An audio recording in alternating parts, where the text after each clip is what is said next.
Comprehensive nonsense. Comprehensive nonsense. Comprehensive nonsense. Comprehensive nonsense. Right. So, what can you give me a brief overview of what you're planning so I can mentor myself? So, I mean, I guess the first question, which is the one we have talked a lot about this sort of, what we perceive or what we think the world is and what that means and what good or bad is. And I think I have a pretty good idea of your opinion on it, but I've never kind of heard the full, or not the full, but just kind of a brief. What do I think the world is? Emma's idea of a brief history of time. Brief history of time. Hoo-hoo. Interesting. Yeah. Yeah. Okay. So I have a bit of an idea for the sort of thing you're going for. Can you give me yours first? I can. I was actually writing this down yesterday because I wanted to kind of formulate my thoughts before the next one we have with them here. Yeah, because nice, quick 2-page essay. Gosh. So let's start off. Okay, so this is going to seem very owing to one of these morality books, but it's basically I try and whisk through it as fast as possible. So I guess first things first, I choose to assume these sort of the set of things I'm about to say by necessity of the fact that not assuming them. So first off, I assume that there is objective truth. Mm-hmm. Second off, I assume that I exist. Mm-hmm. Third, I assume that I perceive subjectively. This is Amir's definition for consciousness. So someone could hypothesize what it's like to be me because I'm able to perceive subjectively, my ability to perceive. So that would be Max's definition for consciousness, and as I understand it, the English language is kind of standard definition. And then I'm also the fifth thing I assume is that I think. The sixth thing I assume is that I feel. And the seventh thing I'm assuming is that time exists, or that things can change, so that my thoughts can move forwards, my perception can change, my feelings can change, all that stuff. So there's two things to that. So first off, if I don't believe these things, there can be no meaning for me at all, because if I don't exist, then how can there be meaning? If I can't perceive things, then how can there be meaning? So I must assume objective truth before I can assume anything else, because I can't assume I exist if my existence isn't true, right? So that's necessary before I can assume anything. That's the first. It always has to be the first assumption. Objective truth is the necessary first assumption. Yeah, for any logical framework, you have to assume true, because then you can't assume anything else is true. Because I can't exist and truth not be in existence. Because therefore my existence has to be true. I can't exist and my existence not be true or not. We'll get onto that. Let's whether I can actually be objective. We'll get on to whether one that can never be known, shall we say, but I'll explain that later, has to exist before I can believe that I exist. It's self-explanatory. I have to believe that I can perceive that I'm subjective for my life to have meaning. Yeah. Because otherwise, again, there's nothing there for meaning to occur in. And I have to be conscious and capable of thinking to kind of articulate that meaning to you. So I couldn't do that. So therefore, I have to assume that as well. I also have to assume time for the same reason. And for me, I have to assume feeling, because feeling, and a creature that could, or not a creature, but a thing, a consciousness that can think and, is aware of its ability to think and perceive, but doesn't feel, there's no meaning there. To me, meaning is inherent. That's a sort of obvious thing, that meaning is derived from emotion. I can't I haven't found a way of explaining that anymore. And the second thing I sort of want to say about these assumptions, so I sort of explained why I assume them from a kind of logical perspective, but there's also a kind of second thing, like these assumptions feel innately right. Like I do exist, I do perceive, like these are all things that just are, to me, true. So I think they're pretty reasonable assumptions to make. I'm then faced with my first like conundrum, as it were, the first thing I have to like choose between, and that is whether I just perceive, or whether I'm participating in the world around me. So is everything I'm witness to kind of mere perception, like a matrix that I'm sort of plugged into, or are all my senses like kind of accurate in perceiving a world around me? Yeah. And I don't know, I don't mean that there isn't like noise in the senses, but they aren't like totally bullshitting me. So long as there's like a bit of like consistent Like there is something out consistency in there. Yeah, basically. And like my senses are actually telling me what it is, as opposed to just, totally simulating. I tried to think of a way that this could be tested. Of course. And I tried like, whether you could live without sleep or food or like drinking, and like whether then you're blind. And then I managed to think my way out of that. So I basically have decided that there's like 50% odds whether you're all real or not. Whoa, okay. Why? Where's that come from? It's just arbitrary whether like the world's real or not. You see, whether it's all just perception. But for me, that's incredibly not arbitrary. But the exciting, yeah. See, this is, I'm interested. This is one of the things that I'm not so sure on, but it's definitely like where I am right now. The interesting thing is I don't think whether it's 50% and 50% or 5% and 95% in either way makes too much of a difference to my thinking. But basically, I think so long as I have doubt whether everything is perceived, or assume basically I have to take into account both possibilities in equal measure, or not in equal measure, just take into account both possibilities. That's kind of where I'm going right now. So you see, okay. Yeah, so I basically think it's imperative that I look. Yeah. I guess I think this just highlights that I think we try and understand concepts like this or the world like this in quite a different way.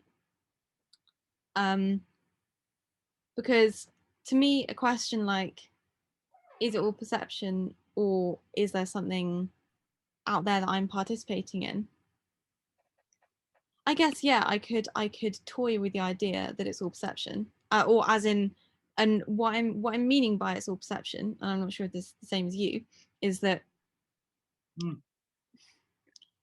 I don't even know how to say it, because I find it so almost inconceivable that I am, that like the thing that I think is me is just consciousness. Nothing is actually like real, but to me the fact that it is there and we're experiencing it, it is real. It just is.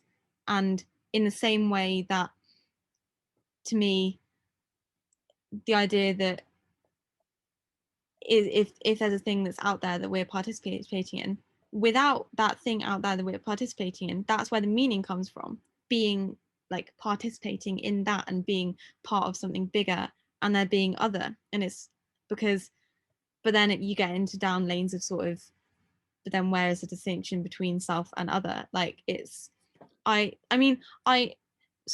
in fact, no, I'm gonna let you carry on with the rest of what you're saying before I carry on. So yeah, before we go into like the ins and outs of yours, mm-hmm. The interesting thing is like 50% of what you just said with, well, no. What you just said, I agree with 50% mm-hmm. right now. Right. And you'll see in a bit that like there's, in a horribly like kind of mathematically outside world being real, that basically render the idea of it all being perception kind of null and void. Right. But we'll get to that, because it all being perception does actually add like an important layer at this stage. And that is that, like, I think it's very important to like look inward, find peace and like happiness within yourself, because at least spend like some time doing that. Yeah. Because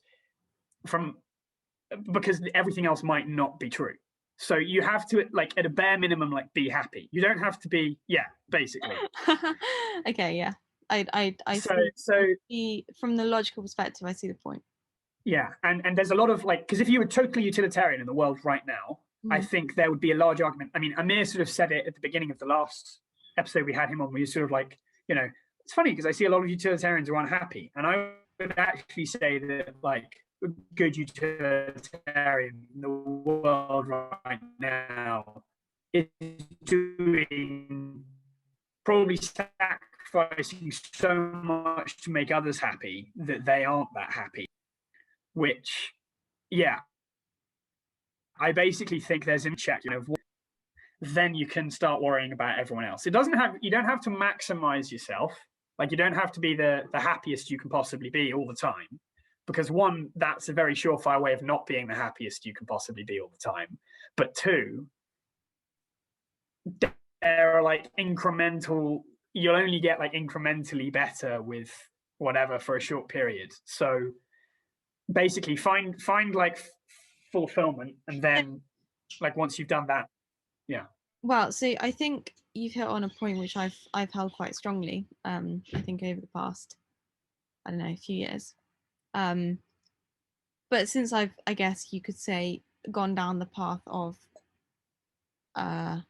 self-journeying, maybe more so than the average person, in that just a tad, maybe but because I firmly believe that, even from the utilitarian perspective of a utilitarian in the world today would potentially have to make a lot of sacrifice and therefore make themselves unhappy. However, I think it's incredibly important because, and I guess we'll cover this actually in the health podcast that we do when we get around to that, but how can you be your best self to act out in the world and help others if you're not looking after yourself? I see them one and the same.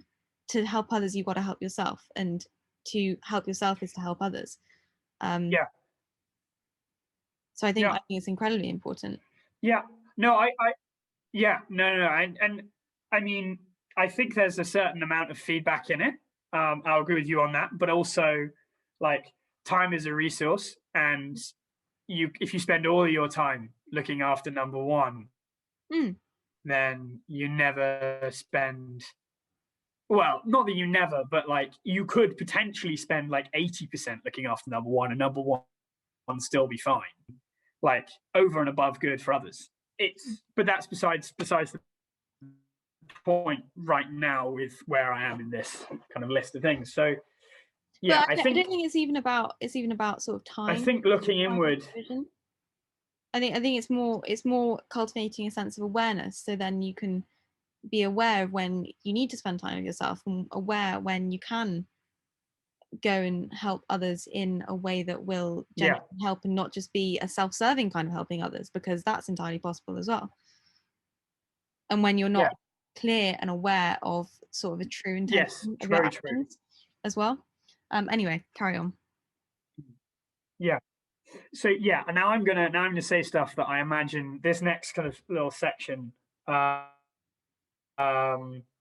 is probably quite alien to most, but I'm going to say it anyway. And those who know me well might go, that annoyingly fits in, or no, you're an idiot. But when looking inward, it makes sense. It makes little sense to feel negative emotions. Like, most of the time, they don't help. Because most of the time they don't help. But there are sort of situations where feeling negative, like feeling bad, feeling sad, are helpful. Like, I've realized over the years that actually sometimes allowing myself to get stressed would have helped me work harder, and then had a sort of better time afterwards, citing kind of first and second year exams there as times where everyone else in Cambridge seemed to be incredibly stressed.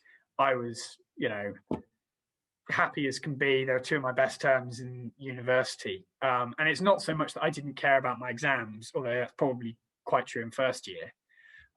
In second year, I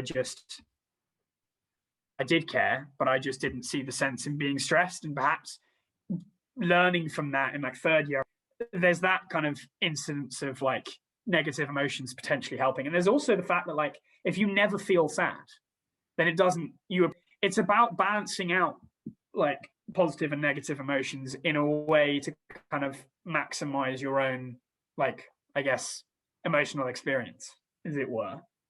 So in that way, I kind of try and be aware of, react to, and kind of be quite stoic, I guess. Yes, Stoicism tends to be like the personal philosophy I've seen that I agree with the most. What do you mean by Stoicism? So on that, or explain it a bit. Well, so this is the thing. So this is it's something I really need to look more into. I've only actually found it recently. I was looking up the kind of the Buddhism, because obviously Sill's got me quite interested in Buddhism as like an idea of a philosophy that doesn't assume that the world is real, right? Mm-hmm. And so I looked up, this is called idealism, like this philosophical idea that everything is just perceived. Yeah. And there's actually, so Stoicism is like, I guess, probably a more Western, but not Western in like the kind of modern sense, but in more of like a classical, and I mean classical, like classical Greece, classical Rome idea, where I guess it also leads to a form in a similar way to like the Buddhists do, you know, I guess like an enlightenment. Yeah. But it's basically, it's basically the realization that the only things that you should want are the things you need. The only things you should want are the things you need. Yeah. So it's not quite fully immaterialist in that like you don't need food. Yeah. But it's like, you know, and it's not so much that there's no appreciation for good food, but it's like if you eat good food, like amazing tasting food all the time, you won't appreciate it. You don't need it all the time. Mm-hmm. Like basically be more kind of aware and have more kind of control over your own emotions. See, like all of this stuff you're saying, I'm completely on board with. And when when you started talking about sort of there's no point feeling negative emotions. At first I was like, and then you explained it and I was like, okay, yeah, I see where you're coming from. Like that to me sounded very, very similar to what I understand to be a Buddhist perspective. But same as Stoicism, it comes back to awareness, and there's a reason that you feel negative emotions. There's something, and they may guide you in a different way, but there's a difference between sort of recognizing them and being aware of them and then acting in whatever manner, or holding them and realizing you need to feel them, or realizing, because with awareness comes realization and comes change, in comparison to being just attached to those feelings and letting them then change your perception of the world and your reactions to things. Yes. Yeah. I mean, I think, to be honest, we actually, as much as we tend to butt horns on the stuff that we disagree on, we frankly kind of agree on quite a lot of things. So that doesn't surprise me. It will surprise me if you agree with everything on here, especially like when we get to the end part. Okay. But also, I doubt you'll have two. Yeah, anyway. Okay. So then I write, frequently, however, the realization uncertainty is like the only subjective truth. Like the only truth one can like hold beyond, I guess, the assumptions you make right at the beginning, is that everything is uncertain. And the acceptance that the only things I can control, and thus the only things I can be like genuinely worried or stressed about, are your own decisions. Means that life can be led in like an extremely overall happy and tranquil manner, because once you let go of needing to like have complete control and know all of the inputs from the outside world, then that makes life look much easier to lead. Now, obviously, where perhaps we do disagree is that like I still want to know as much have as much information about the outside world because that can inform my decisions, whereas you're perhaps less inclined to thinking there's a point in kind of controlling the outside world through our decisions. But yeah, that kind of first. But then I think, are you saying that because of my maybe more sort of reluctance to get behind sort of scientific inquiry in these kinds of ideas?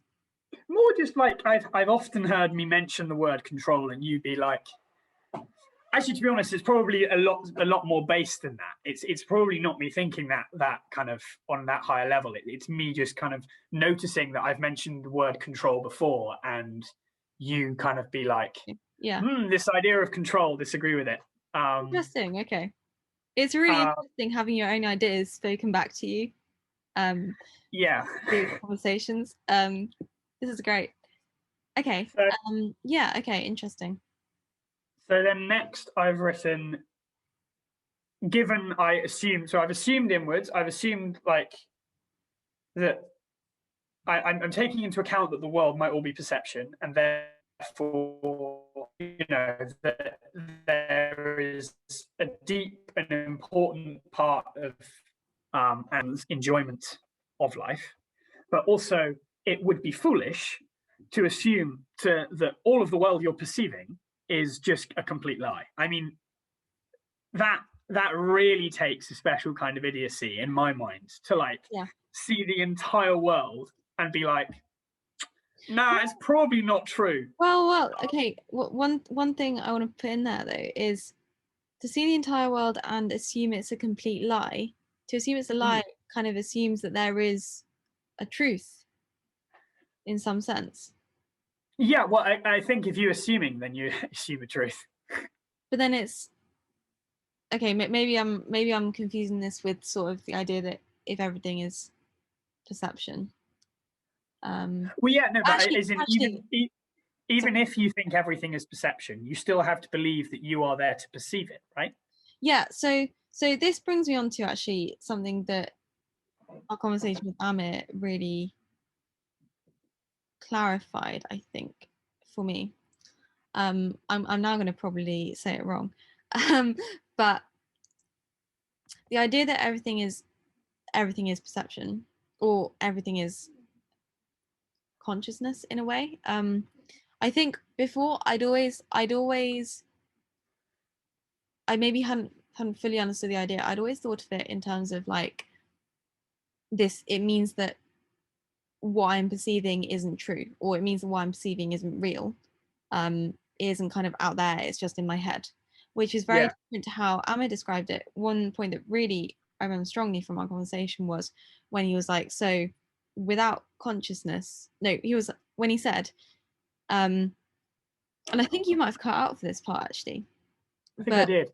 When he said, so if the devil were to come to you and you had to kind of give away stuff to him, you would give away anything. You give away anything except your consciousness.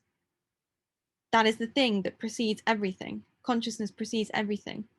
And that, for me, kind of actually flips the idea that everything is perception, because to me it's more like everything can only exist through consciousness. But then it's kind of, but then to me that doesn't actually, that doesn't sort of separate the idea that everything is perception and therefore it's not real. It's more like everything is real, but it's only real because it's perceived through consciousness. Yeah, no, see, I will disagree with you there. I think the thing is still real if it's not perceived. No, exactly, though. As in, I think for me it brought those two things together, because things can still be real and exist. However, everything is also, hang on, does that even make sense? I don't think so. I kind of get where you're coming from, and basically for me it's more like everything is real, but it can only have meaning if something is there to perceive it. Yeah.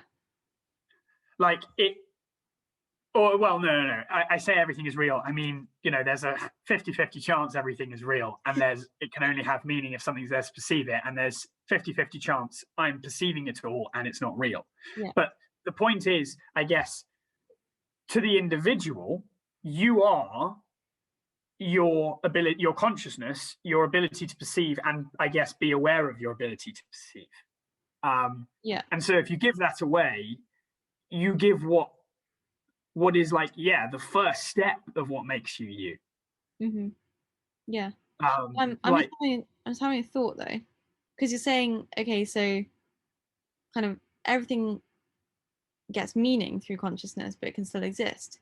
But then I'm thinking, panpsychism, if everything is conscious to a degree, it kind of meshes it all together. And I am. You believe in panpsychism. Yeah. But we'll get to you, because Okay, I think that is something I do think is, probably a load of horse bollocks. But okay. Yeah. We'll get there. We'll get there. But so I've said, hold on, I'm trying to reread what I wrote last night at about 1 a.m. Yes. So this assumption is basically necessary for one reason. It's kind of, it will be dumb not to assume it, given the outside world is like kind of there for you to perceive. So like, it would be a reasonable assumption that is real. But also, there's a good, like, meaningful reason to assume it, and that is that if there were no other consciousnesses, there was no consciousness beyond yourself in the world you perceive, then almost the world you perceive would be meaningless, even if it were true. Yeah. So the reason we must perceive is because we're assuming that we're assuming there are other conscious entities within the world. And so, there may be other conscious individuals and also entities beyond our own consciousness capable of feeling emotion. Mm-hmm. Now, I've had to pick my words. The reason I had to read that so carefully is because I had to pick my words very carefully there. Okay. Can you reread it to me? Yeah, I'll also reread the explanation I wrote underneath it. But so, there may be other conscious individuals and also entities beyond our consciousness capable of feeling emotion. So I've separated, basically I've said the consciousness was individual. So I do not believe, and I can't, like, it's innate to me that I do not share my subjective perception of the world, my own thoughts, my own awareness of my own thoughts with other individuals. To me, that's a self-evident property, that our consciousness is something that belongs to the individual. But I also said entities beyond our consciousness with regards to feeling, rather than the feeling was locked into each conscious individual, because we have empathy. There is, I guess, like this idea of a zeitgeist, or the feeling of the times, or the feeling of a culture, and I think there's a reasonable chance that we share common emotion. It's not something I've given too much thought to, and perhaps I need to in the future, but I think while it's very self-evident that our thoughts are our own, it's not so self-evident that our emotions are our own. So we must then make that assumption that those other consciousnesses exist. We've assumed that the world exists, and now I'm saying that we have to assume that these consciousnesses exist in it. So how are you separating thought and emotion? Well, so when I say thought, I probably should have clarified this at the beginning, because I actually have written this down. Okay. But I love how thorough this is. Yeah, I say when I say I assume we think, what I mean is that we can, like, basically deduce rationally. Like, right. I mean like the ability to think how to form sentences, or how to, like, lift something up, or how to, like, but I'm basically excluding, I'm separating out there, like, thought, like the kind of the ability, an idea, Yeah. versus a feeling. Yeah. Okay. And obviously, like a feeling, I guess, is also could be described as a type of thought. I'm excluding that from the I was also, but I was also thinking of the other way around, because is there any type of thought that is not affected by a feeling, that is not induced by, or at least well, so every impacted human by? thought is because we feel. So every thought we've ever thought is. Yeah. But then, do you think like it's reasonable? I think to describe certain AIs as thinking but not feeling. Interesting. Yeah. That's basically what I'm getting at. Is I don't think I think at least on a conceptual level that could exist, where you have something that is motivated by like non-emotive things, like it's just is. I don't know. Because I see AI thinking as very different to human thinking. I think because of the idea of self-organization and emergence, I guess. Like I see. Oh, I don't know, but Yeah, no, I mean, I kind of get what you're saying. I basically I don't think I think basically AIs don't perceive. They're not conscious, but they do think. okay, if you want to put it like that, okay. You see what I mean? So they are capable of rational, and there are plenty of things that are conscious, but I suppose other things that are conscious but don't think. Probably not.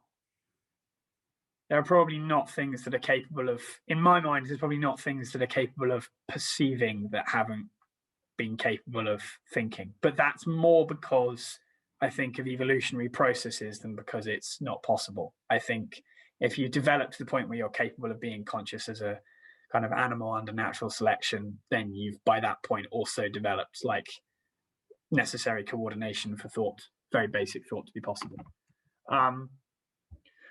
But yeah, I'm saying that the feeling thing is very much an unanswered question, whereas the thinking thing I think is sort of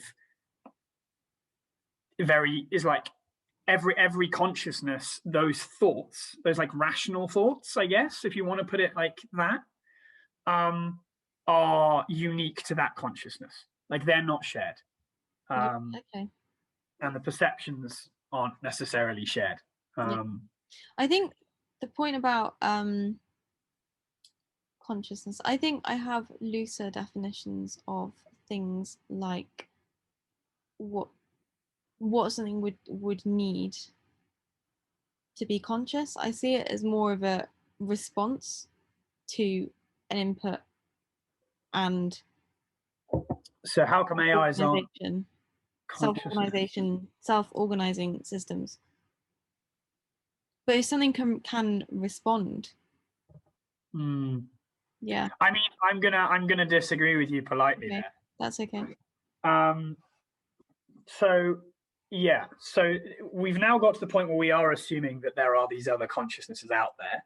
Yeah. And by that, I'm going to implicitly sort of say that yes, I mean humans, and I guess in my case as a biologist, I think if you mean humans, then why stop at one primate? You extend to all the ones that we've done reasonable studies on enough that we can believe they're also capable of either there's ability to be aware of your own perception, and then there's the ability, like facets that we have to take into account. But I guess what I'm saying is I'm assuming that all these things are like possible in the world around us, and other things can have them, or that it might even be a case of we have it with potentially feelings, like me and someone else both feel a feeling. If you're at a music concert and the music's sort of going through you, or I'm, listening to drum bass and Cindy's, God forbid, with you and Zoe on some sort of awful Cambridge night out. Amazing. I think there's a bit of there's which will be no longer common emotion. Clubs of Shut. Yeah, true.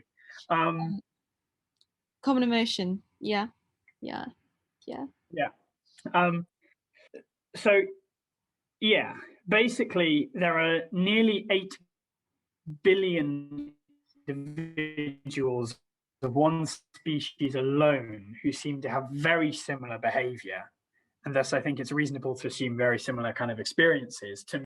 And thus, I think, again, much like the kind of world around us, I think it would be silly to not assume that just to be like, nah, they definitely don't feel conscious. They're definitely conscious zombies, as they're kind of called. I think that would be silly. So I'm assuming they are conscious like me. The being idealist versus being, I guess, this is me saying, this is the materialist side of my argument, or not argument, but like my view is that even if I only think they're 50% true, and even within that 50% true, I only think they're 95% true because of like the whole, I have to believe that perception's true, and then I have to believe that their consciousness is true. So there's like 2 steps there. That's like maybe a 0.5% as like real as I am, 0.45, whatever you want to call it. There's 8 billion of them. Now, 8 billion times 0.45 is a lot bigger than 1. And so even though you're putting these kind of like factors that they might not be true, the importance of, I guess, if I'm attributing the importance in my life to my emotions, the importance of their emotions then are incredibly important on a large scale, vastly important. But here's the thing though. So like, I'm assuming they have their own opinions as well on right or wrong, happy or sad, and true or false. Mm-hmm. As an individual, their opinion on right or wrong and true or false are informative, but sort of don't really like, I guess they do matter because I'm going to have conversations with them and interact with them, and their opinion is going to be interesting, but like, they're not like, they aren't incredibly meaningful in the same way that I think their emotions are, because I'm holding their emotions to have intrinsic value in the same way that mine do. Mm-hmm. And so yeah, that kind of gives my purpose in life, be maximizing, I guess, the total happiness. That's the utilitarian aspect. So I'm kind of biasing a bit to me, because I think there's a chance you all don't exist, but at the same time, if you do exist, and there's a very reasonable odds that you do, I want to maximize your happiness. And basically, I'm just going to add in a little thing here. I think for me, the most said, everyone has their own opinions on right or wrong, good and bad, true and false. So trying to like fulfill all of those, impossible. I'm never going to be able to make everyone happy. But interestingly enough, I think everyone's opinions on what makes them sad, i.e., poverty, hunger, thirst, bad health, death, loneliness, horrible disease, they tend to be ubiquitous. No one's really happy when they're starving and their mum's just had their limbs blown off. Like, no one's cool then. So my main like effective way is minimizing the bad and allowing everyone else to kind of get on with finding their fulfillment and their happiness, rather than trying to maximize the good. I see that as like the most efficient, effective way of doing this. The other thing I think is sort of, I guess, self-evident in experiencing this, and it also kind of feeds back to one's own, this even feeds into the idealism aspect. It's much more enjoyable for pretty much all the conscious individuals I've come across to interact with others. And thus the way so this is the bit I really think you'll disagree with, because now I'm just going to do a tiny little spiel on my own personal politics. Okay, go. But the way these interactions are organized is essentially the application of society is how society is organized is kind of, and like politics effectively in my mind is like mass morality. And I'm going to use the word society from this point on. And what I mean is like society is probably the average view of all the individuals within it. So it's effectively as close as, it's objective. And I mean that in like air quotes, not in a literal sense, but society's objective view, if you see what I mean. Have I explained that, or do you not? Yeah. Does that not follow? No, I understand what you mean by that. Okay, so society then must by necessity treat each of the individual consciousness and their opinions as like of equal starting value, provided those opinions do not explicitly seek to overrule or like destroy the conscious like right to think of others.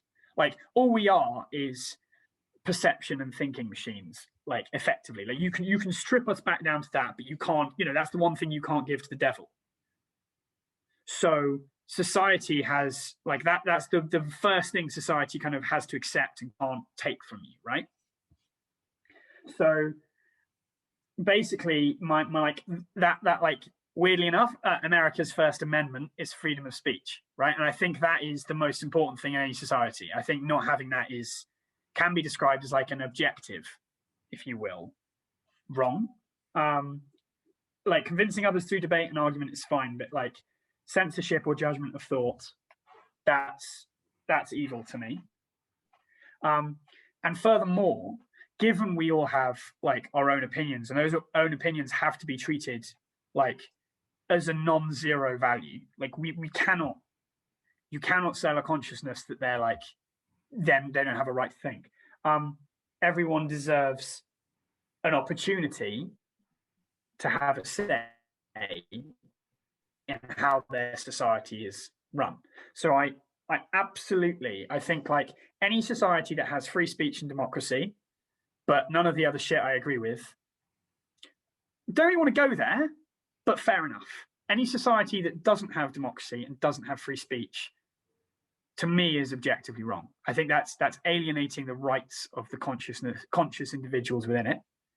I mean, and then I guess my ideal would be a society that also provides a kind of as close, like as best an education from like a skeptical, objective perspective as possible, protection of all of its citizens from harm as best as possible, provision of food, and plus kind of as equal as possible and as unhindered as possible opportunity for personal fulfillment.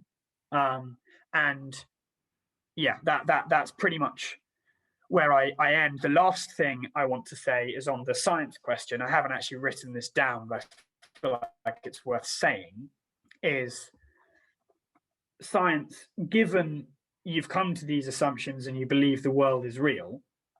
I actually think I've written this down elsewhere. I might have written this down elsewhere in my immediate. Yeah, basically, I think science is fundamentally like the least assuming.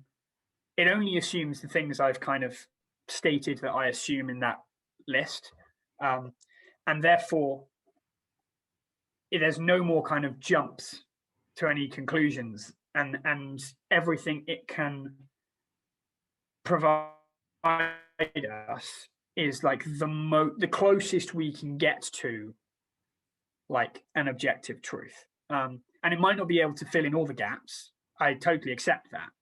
But I think in better informing people so they can make better decisions about the world in which we may share, is an unequivocal good. Again, is an objective good. So yeah, that's where I would say also like totalitarianism and censorship are the two objective bads, and science is, in my view, like the only it's how it's used per individual that counts, but the fact is it helps every individual in our shared existence make better decisions, and therefore, like, for each individual can only be a good thing. Okay, so I think what I'd say to that is broadly, yeah, I agree with all your ideas.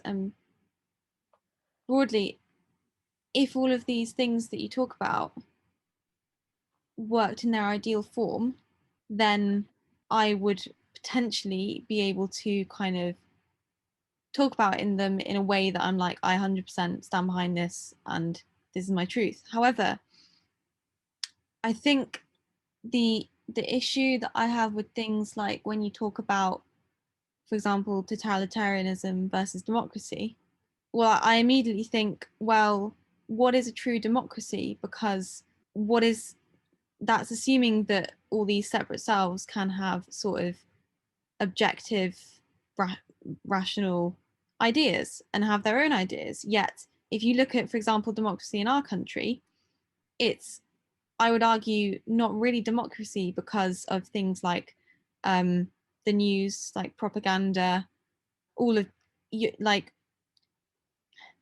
I feel like the ideas of kind of So I mean, are just much yes, more fluid, and I, I understand in an idealistic sense, but I think this actually touches on actually my main maybe disagreement with how you state all of these ideas is that I think the concepts are just so much more fluid when I think about reality, because reality to me is something so fluid. And of course, all these concepts are really important for us to try and understand it and try and make sense of it.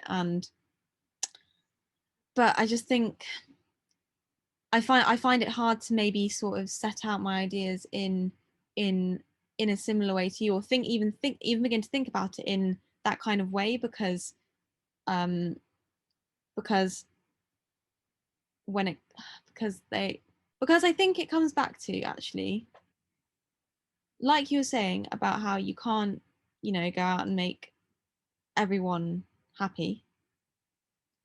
Almost, yeah. you have to just do the best that you can in your situation, and I think to do that it comes back to awareness and being kind of trying to be sort of more aware of, I guess, the reality. I don't want to use the word objective, but without kind of holding on to your own sort of emotions and biases and that kind of thing. However, I also would disagree with you, or I would again extend the concept of, because you talked a lot about sort of happiness of other conscious individuals and mainly focusing on humans. And to me, Well, I specifically tried to not just focus on humans, but you but included, I do agree it only extends. yeah. I think it. So actually, may I read out something? Something. Okay. I'm actually. You keep talking. There's just something I need to send someone who's quite annoyed at me. So I'm just going to quickly send this. Yeah. But yeah. So yeah, I mean, Sec. maybe it was just in that explanation, but you seem to focus on humans. And I feel like with you, from your evolutionary background, have quite kind of distinct levels of consciousness and then kind of self-awareness and that kind of thing, and that sort of relates to, I guess, value in some kind of sense. Not obviously not that you don't value things, but when you're talking about things like happiness and sort of maximizing happiness. And I would agree with you in a way that I think we all do use some sort of system like that to make decisions in the day-to-day world, because obviously if you've got the choice between this reminds me of a conversation I had with the family here on the farm, and they were talking, and the guy was talking, they're quite militant vegans, and the guy was talking about, so it's always a choice of kind of causing the least harm, and to him it would feel like much less harm to kill, say, 1,000 aphids which are ruining your crops versus killing a cow, because there's some sort of level of kind of difference of consciousness between them. And I feel like there is a kind of inherent sense of that that we have as humans, that we do use to guide us morally. However, I don't think you can kind of extend that. See, it's actually no. I think so I guess I do use that in my day to day in terms of how I kind of act in the world. However, when you're talking about it as a kind of philosophical concept and how you make sense of the world, I almost I almost struggle to say that one thing is I'm not sure about this, but I'm going to say it anyway.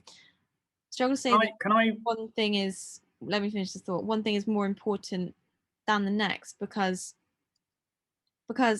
of, I mean, there's no better way to put it, but because everything is connected, because everything relies on everything else, and because we are all kind of part of this thing. So I am reliant on everything I take in and put back out into the world, and everything else is reliant on that. Like everything is, even if you don't think, and I would say align myself with panpsychism in that I think everything is conscious to some degree, and that, I mean, I guess you could say therefore it has value, but I think it has value on that sense because everything is kind of has its own some kind of consciousness, but also because everything relies on everything else and everything is part of this thing we call reality. Yeah.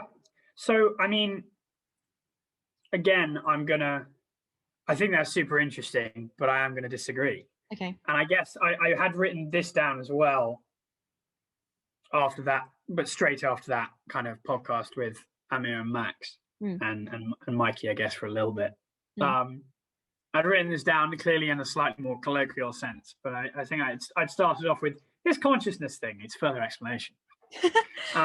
And as Amir describes it, is anything that can experience subjectively, right? Anything where you can say, what would it be like to be?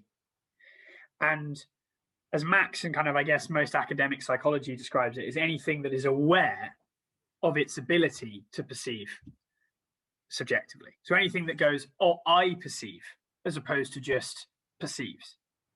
Because this is the thing that I'm not sure perhaps Amir understood that I was trying to explain, but I think the fly was a really good example for it. I think there's perhaps another level that adds to the complexity of how valid an opinion, or like the kind of the moral complexity of an organism, or as the thinking or the consciousness is whether a consciousness is not only aware of its own ability to perceive, but also aware of others' ability to be aware of their ability to perceive.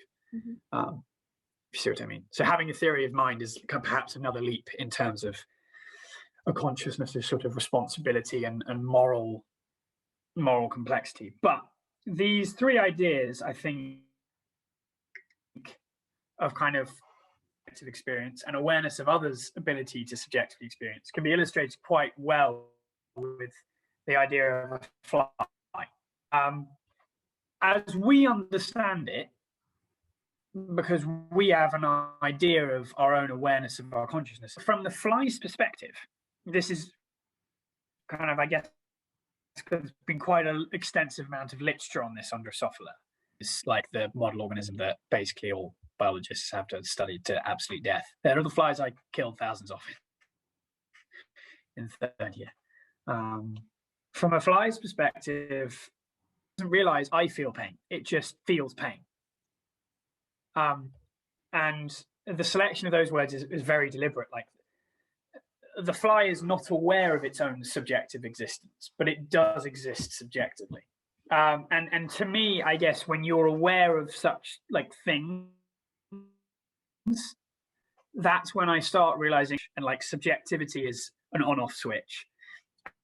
And somewhere along the line, and it's kind of hard to which things are consciously, like, we haven't got a good test for that, but I think we do know things that are way beyond it, and things that are like almost certainly, I'm assuming there are conscious things. They're almost things that are almost certainly conscious, like humans, and in my mind, like a rock. and I get you perhaps disagree with that, but I guess it's when you, for me, once I kind of understood that, like, got my head around, because it took me a long time. I guess there were like a good like 3 years worth of like individual lecture series that would be on this, that would come up each year, and it took me a while to get my head around the fact that Plenga feel horny, feel satisfied, feel fear, but they're not aware that it's them feeling it. They just feel it. And so consciousness, I think, to me, is when you are aware of your ability to feel it, not your ability to feel. And the ability to feel is important because, as I've said, it's emotion that counts with regards to what I want to maximize. But the ability to kind of, I guess, have your own ideas of what's important, and therefore your own, like, what society should take into regard is different. So yeah. But that's my idea of consciousness. Yeah, I think, and then yeah.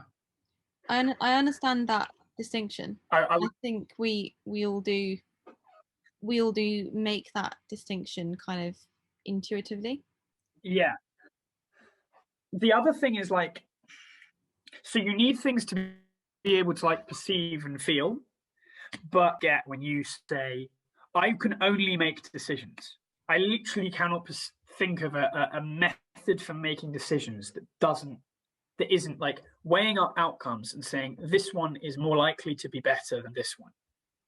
Sorry, can you go back to the start of that? So I think you cut out. And correct me if I'm wrong here, but you said something online. It's like, it's hard because of like your belief in everything being connected. It's hard for like one thing to be more important than another, or like more. And to me, like an idea of morality is like what's defined as right or wrong. And the whole reason you have an idea of like what's right or wrong is to try and like maximize what's right and minimize what's wrong. Like, I think virtuousness as a human being, if you're a virtue ethicist, it might be to maximize your ability to subserve your celestial dictator if you're, a monotheist. And it might be to maximize your happiness if you're an egoist, or it might be to maximize the world's happiness if you're a utilitarian. There are loads of different, but fundamentally, it's all a min-max problem. Because you have to be choosing between good and bad and things that are more good, or if you make decisions. Okay, I think I got most. No, I'm still here. I'm not frozen. I'm not frozen. Good, I'm just good. I think I got most of that. So this reminds me of, yes, I don't know what I want to say. So this reminds me of it's actually the really good podcast that both me and Sil listened to about morality by Sean Carroll. Before the podcast. Sean Carroll. I'm just going to write this down because I know a podcast to listen to. Yeah, and he uses as one of his main examples to talk about morality the idea of killing animals for food, eating meat, and he again, like you, kind of made this distinction of animal, or whether you are kind of aware of yourself thinking or yourself feeling, and in particular he talked about it in terms of kind of theorizing a possible future. So he used the example of say a cat that the owner's going to take it to the vet. When you take out the cat carrier, the cat has a reaction, knows it's going to the vet, doesn't like it, causes suffering. However, if you're sat there on the sofa talking about going to the vet in a week's time, the cat has no idea. And where am I going then with this? So yeah, I understand that there is a distinction there, and if you're looking at it in terms of causing least suffering, I think that does kind of play a part in how you sort of determine causing least suffering to others and to the world. However, a thought I'm having now is just about how death is a very important part of life, or how kind of destruction, decay, and all of those processes are needed for life. And the thought's not quite fully complete, but I'm just in terms of thinking about like how life works. It does it matter if you are more conscious or not, or if you are a grain of soil, your kind of role in sort of dying and being rebirthed. And because I guess intuitively, when I'm thinking about a sort of ideal world, and in terms of the kind of world I want to build or try and Actually, maybe this is a good way of doing it. Yeah. Is if I've illustrated mine. Do you want to just fire away with yours? With my, you want to just fire away with what, your. sorry. So I kind of explained like what I believe in, why I believe in it, like from first, perhaps, yeah, I guess from first principles. Yeah. Could we hear yours? Because I guess that was like the original, and then we could get back into like trying to smooth over or kind of work out where. Okay, I'll give it a go. I'm definitely not as prepared as you. I don't have a 2-page Word document, but I'll give it a go. In terms of what I've been thinking about recently, and where to start? I guess maybe a good place to start is panpsychism, which is the belief that everything is conscious to a degree. And I know that you would differentiate that into put in sort of if you're going into definitions, then you might not say that everything is consciousness, but in terms of being aware or having inputs and outputs and making decisions to some extent. And I don't fully understand or I don't remember enough about quantum physics to talk about that coherently now, but it says some pretty wacky things in terms of just how, I guess you could see it as kind of like making decisions and dual in terms of at the level of the electron, the particle, and the wave particle duality in terms of like what things actually are. So yeah, I do think everything is conscious to a degree. And I also think that maybe consciousness isn't the right word, but subjective. Should we say subjective? No, no, maybe not subjective. Maybe it's more like thinking of it in terms of systems, but a kind of entity that is maybe conscious subjective to a degree can then be sort of in a system with lots of other entities, and on some kind of like broader scale have a degree of consciousness. If I'm thinking of like larger systems, like an ecosystem, or even like the Earth, I guess this kind of relates to Gaia theory, which relates to, I guess, the idea that the universe or matter is inherently creative. Yeah. Okay. Let me hash it out. Okay. So like, I'm just going to illustrate what I think I got from that. Not the matter is creative part, because that is, I'm not getting that yet. But the Gaia and things. So I sort of could see that we could be both like a brain, if you see what I mean, like a fully conscious thing, and also a neuron, to use that analogy. Mm-hmm. Like we could also be part of another consciousness. Mm-hmm. But I don't think there's necessarily like that consciousness, like we are just like a living bit of it. There wouldn't be any like clued in shared feeling, if you see what I mean? Like, well, not shared, sorry, feeling that almost would be clued in shared feeling, but there wouldn't be clued in like shared thought. Like I still think I think my own thoughts. Yeah. I'll give you that distinction. But yeah, I think I just potentially have different looser definitions of consciousness, perhaps. I think as well. What do I think about the world, life, reality? Such trivial things. I think that I guess maybe I should start with what I think I am. If I try and put it into words, where I'm at the minute is I understand myself as almost like a fruition of consciousness that's come about through I don't even know, sort of through the creation of a self-organizing collection of, what would you even call themselves? Yeah, I guess a fruition of consciousness from from a universal consciousness. And by universal consciousness, I mean the idea that everything is conscious at, I guess, the atomic level and the universe level, because systems can act at different levels of consciousness. Okay.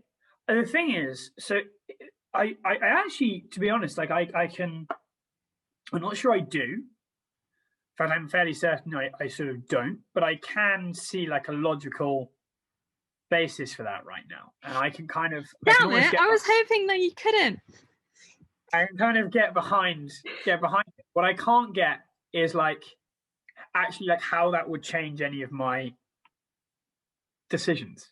Yeah, okay. I guess it elevates the meaning of shit that I know. I kind of, or like elevates the value of everything else that I sort of hadn't ascribed any value to. Yeah, I but guess it still has less value than all the shit that is like already a fruiting body, as you wanna, if we want to go down that like course. Like if we are a fruition, then I think the fruitions still have more value than all the shit that now has some level of intrinsic value but is still like less. Yeah, okay. Yeah, and I could potentially, and yeah, I think we, yeah, I think we do in some way. I'm hesitant to say it. But okay, but so yeah, I this is the reason I think you're perhaps hesitant to say it, is it's sort of like, I guess, a bit of a, because here's the thing on my end, right? Like if the differential is still the same. Yeah.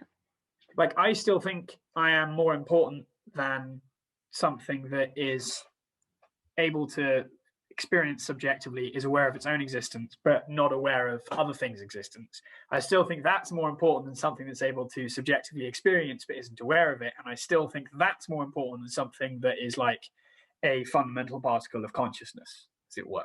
Mm-hmm. Or like a fundamental particle and they all feel consciousness. So like the steps are all the same. Mm-hmm. It's just the gradient doesn't go to zero anymore. So all the same like min-max problem I was having before with regards to like what I think needs to be made like happier or sadder, or like how to minimize suffering, is exactly the same. I wouldn't say exactly. I think largely yes.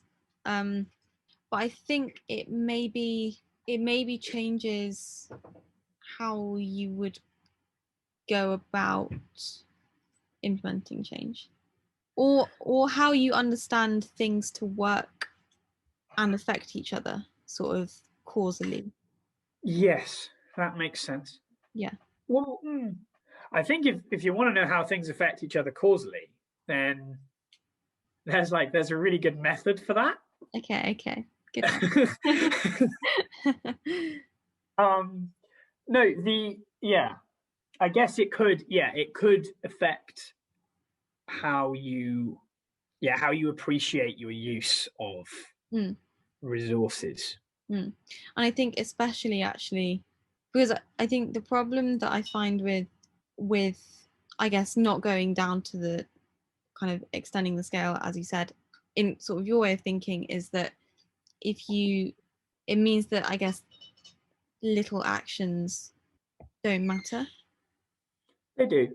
I think that I disagree with that entirely. Okay. I still think little actions matter a lot. Okay. But do they matter because they could affect the, I guess, higher conscious beings, rather than they matter for their own sake? No, I would say the former rather than the latter. But I've realized, like, you know, it little things can, like, they do have a major impact. Like, what you look at when you're cycling or walking. Love it.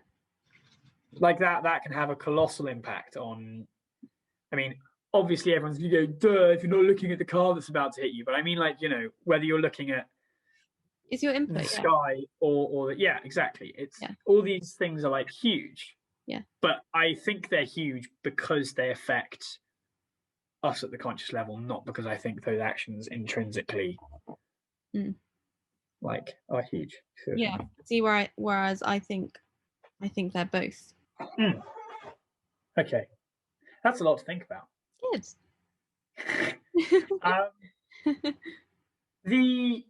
Okay. And so then what is your idea of, just do a quick overview like I guess I did, because obviously it can get incredibly complex in regards to like where you're on specific issues and etc. But society or perfect world. So what is my idea of sort of ideal society, perfect world? Yeah. What's your utopia? What's my utopia? So I think this has to start with an idea that I've become, as I guess over the past year or so, become more interested in ecosystems, rewilding, the idea of like what a healthy ecosystem is. And to me that I think I can get a good grasp of what that is myself. Yeah. And to me that is abundance and complexity and diversity, because it's more resilient for the long term. It's sort of, I guess in a way it is maximizing sort of consciousness. It is, because maximizing the complexity of that on both like the larger level in terms of the system, the complexity of the system, and I guess the number and diversity of the sort of individual nodes of consciousness in that system. So I guess looking at an ideal. So I mean, aside from, can I? Yeah. I was going to say, aside from like the intrinsic consciousness of the system, all that was actually really excellent biology, and I fully agree. Thank you. Done my reading. That was really good ecosystem. Yeah. Okay. Thank you. So if you're looking at perfect society, I would ask, how can a human society fit within that and booster the resilience and complexity and diversity of different ecosystems in which we live? And I would say that would be the top priority, both for our own health and for us, and for the rest of the world, the ecosystem. Now, how you get there in terms of steps, I mean, I don't know, but I would guess, I would hedge my bets on looking at the state of the world today, that humans as a whole need to kind of take an evolutionary step to greater awareness. Or even, it's not even an evolutionary step, because I think it isn't, because it's possible and has happened. We have lived in harmony, much more so in harmony than nature than we do today, and there is a vast array of different worldviews that exist today. But I think awareness is key, because then you are aware of your impact on the ecosystem, on nature, the ecosystem, and the reciprocal interaction of that with you to keep you healthy and happy and keep others healthy and happy. But I think awareness is so to me, right? Yeah. So I kind of agree with all that. I guess where I know we do potentially disagree is like what this, I guess, like society in harmony with nature looks like. Because to me, that's any society that is like, I guess, putting as much in, at least, if not putting more in to like the world than it gets out. I.e., like in and getting out. I guess like uses less resources than it provides on like a very transient level. would be like kind of a very basic way of describing it. I guess like not just and like doesn't just provide resources, but also provides like flourishing biodiversity. It would be a better way of like putting what I mean as like the so yeah, rewilding habitats So would be a really good step. There, I think all that stuff. But sorry. I think the difference to me and you is perhaps that I don't necessarily see humans as like a necessary, that we're kind of, to me, I look back at like all of history, and the key here is like net zero, like a zero negative impact on the ecosystem in which humans are, like for biodiversity or ecology reasons. And I cannot think of a single point in human history where we weren't a negative effect.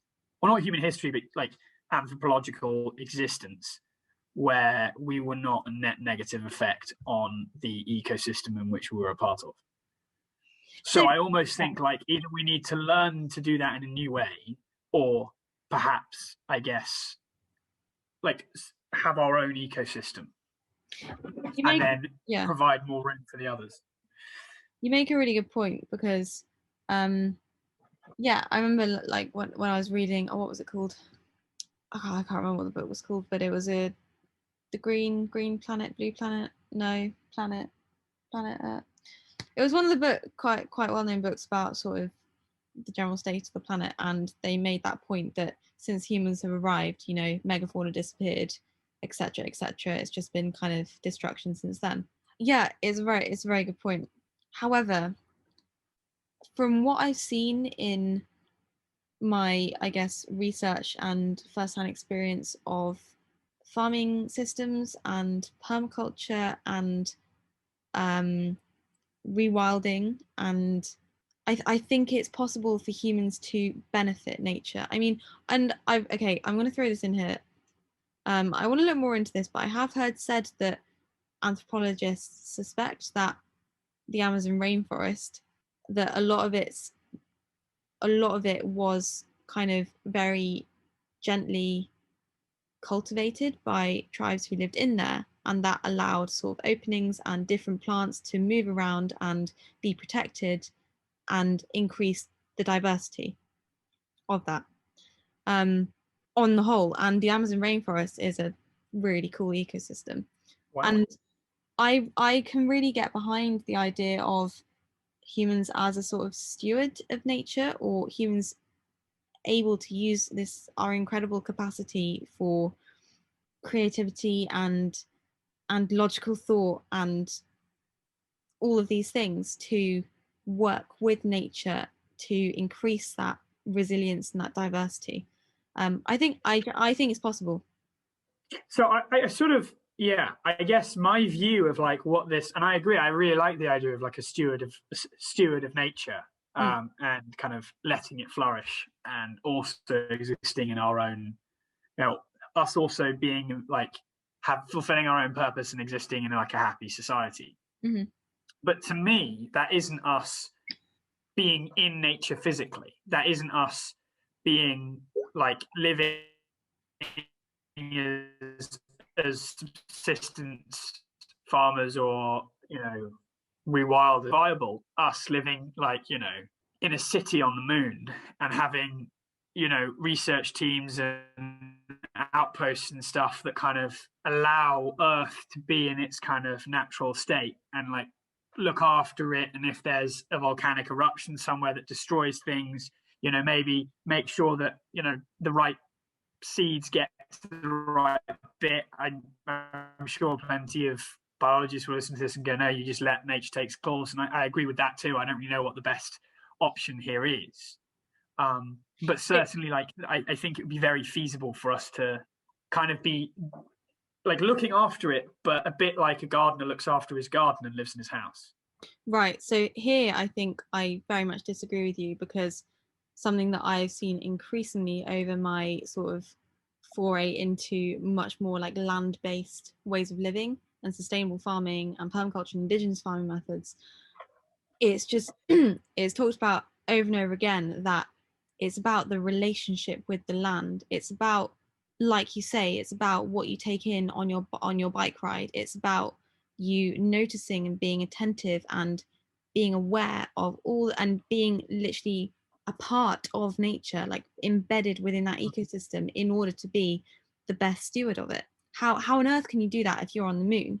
I think there's so an intuition there. I'd sort of basically come to the conclusion any relationship we have with land, in my view, like, is a bad relationship. Why? I think why, because we're not, as I said, like, you look at all of human history, apart from maybe, this is where the thing with the Amazon is interesting, but I'm very skeptical, and right now I probably say I don't believe with it. I don't think we have ever had like a truly like ecologically good relationship with land or with nature. I think we inevitably become like a kind of maladapted hyper apex predator. And I mean that, like, that's exactly what we've done. We've gone all around the world and used our ability to have like super high endurance, opposable thumbs, which allows us to kind of manipulate our environment better than anything else, and the most amazing mind, which allows us to adapt and think of ways to adapt our environment better than anything else, and basically just homogenized Earth to fit us. And when you live on land, you immediately make it fit you, as well as like fitting to it. You never completely fit to it. You also have to make it fit you, and you're part of that ecosystem. And so I think inherently humans are perhaps better suited to not having a relationship with the land, and allowing that land to have the best relationships with the ecosystem kind of participants within it, but maybe taking a step back and letting it flourish by itself.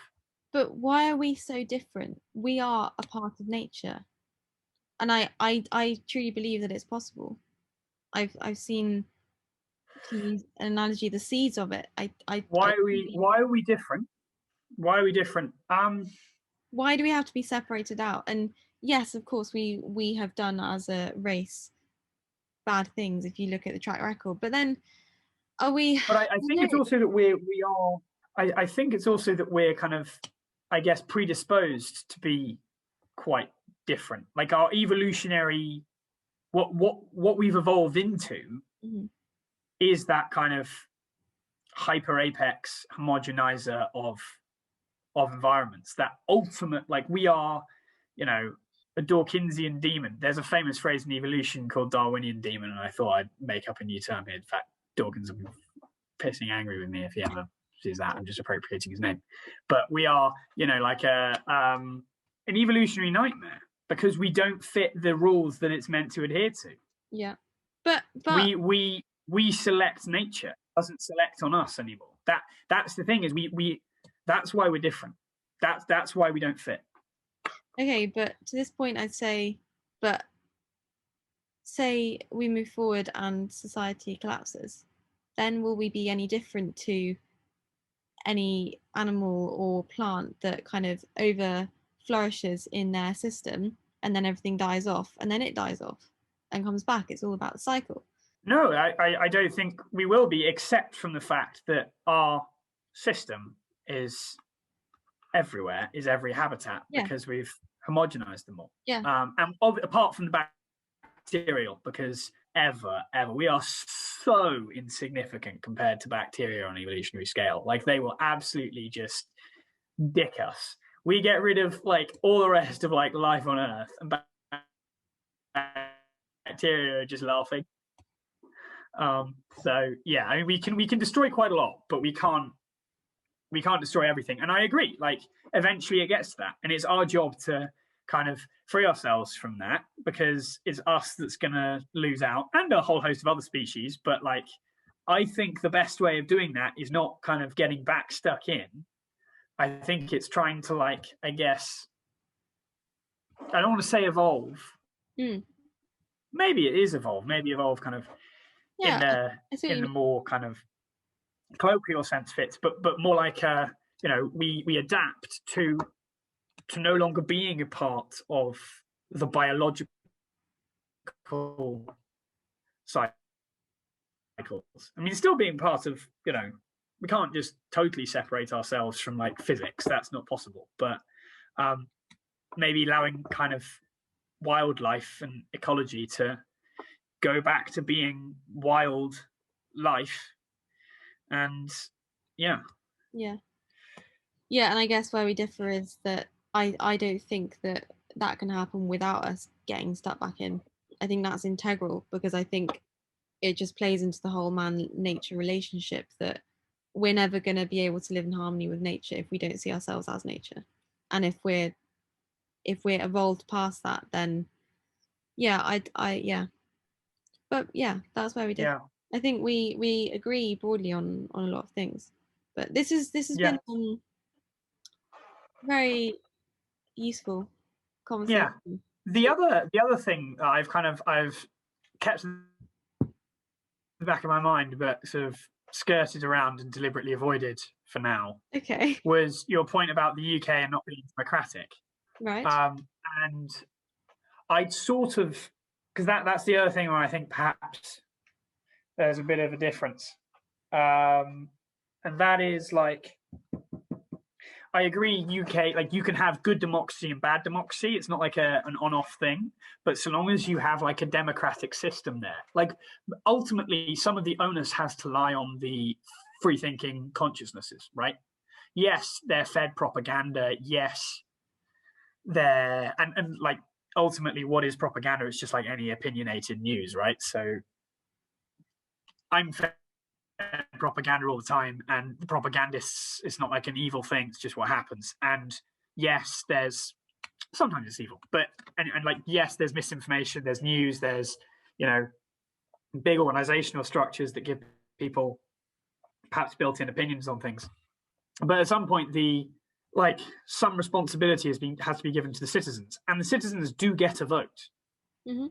And they also are the people, I mean, they're not all the people, but they are the people creating these, you know, systems and organizations and propaganda. So yeah, I think it's a system that needs improving. I think our democracy isn't exactly wonderful right now, and I think the same can be said for perhaps even better set up system in America, with truly secular democracy, and, you know, more robust on paper things, and they're in an even worse place than we are. But I would say fundamentally, I think we are democratic, and crucially, we have a tool to help improve our democracy, and that is that democratic voting process. So Okay. Okay. Maybe it's not that the UK isn't democratic. Maybe that I don't believe in democracy in the way that it's, or maybe I don't believe in the power of democracy when acted in that way. Because I just think the scale is too large. I think our human minds just can't comprehend when it gets to that larger scale, and include everyone in a democratic way. Right, but then you look at, so here's the thing. So I agree with you, and I think the kind of the power structures that we currently live in are a bit kind of bonkers.